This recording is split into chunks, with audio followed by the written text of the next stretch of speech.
اعوذ باللہ من الشیطان الرجیم بسم اللہ الرحمن الرحیم۔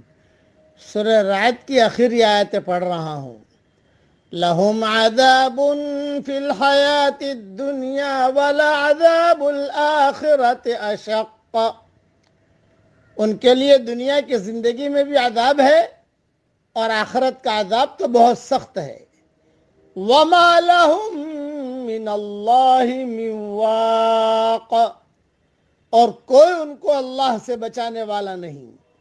مثل الجنت التي وعد المتقون، اس جنت کی مثال جس کا پرہیزگاروں سے وعدہ کیا گیا ہے ایسی ہے، تجری من تحتها الانہار، کہ اس کے نیچے سے نہریں بہتی ہوں گی۔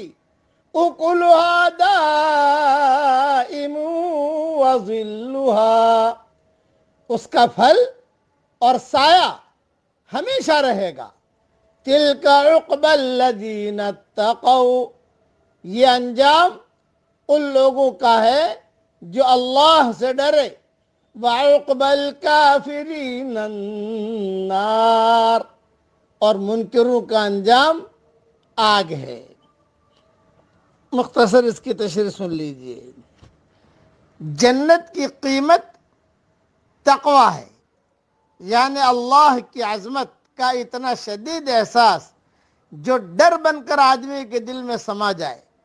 جو لوگ دنیا میں خدا سے ڈریں وہی وہ لوگ ہیں جو آخرت کے ان گھروں میں بسائے جائیں گے جہاں آدمی کے لیے کسی قسم کا ڈر نہ ہوگا، جس کے چاروں طرف سرسبز باغات ان کی عظمت و شان کو دوچند کر رہے ہوں گے۔ اس کے برعکس حال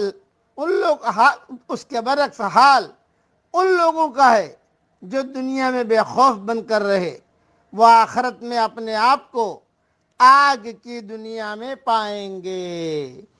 اسی لیے یہ ذہن میں رکھنا کہ جھوٹے الفاظ کہہ کر اپنی زندگی مت گزارو۔ اس قسم کے جھوٹے الفاظ کبھی اللہ دکھائی نہیں دیتا، یہ تو جنت دکھائی نہیں دیتی، جہنم دکھائی نہیں دیتی، یہ اس قسم کے جملے زبان سے نہ نکالو۔ ہاں، اس قسم کے جھوٹے الفاظ کسی آدمی کو صرف موجودہ دنیا میں سہارا دے سکتے ہیں۔ آخرت میں جب ہر چیز کی حقیقت کھلے گی تو یہ خوشنما الفاظ اتنے بے وزن ہو جائیں گے کہ آدمی ان کو دہراتے ہوئے بھی شرمائے گا، شرم محسوس کرے گا۔ ارے دنیا میں کہتا تھا جنت کچھ بھی نہیں ہے، یہ تو جنت ہی جنت ہے۔ دنیا میں کہتا تھا جہنم کچھ بھی نہیں ہے، یہاں تو جہنم ہی جہنم ہے۔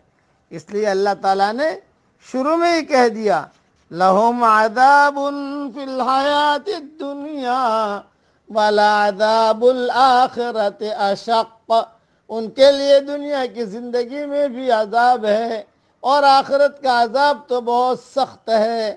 وَمَا لَهُم مِّنَ اللَّهِ مِن وَاقٍ، اور کوئی ان کو اللہ سے بچانے والا نہیں۔ اس لیے جہنم کی دنیا میں نہ چلیں، ہم جنت کی دنیا میں چلیں۔ میں دعا کرتا ہوں کہ اللہ ہم سب کو تو دنیا میں بھی جنت عطا فرما اور مرنے کے بعد بھی جنت عطا فرما۔ آمین۔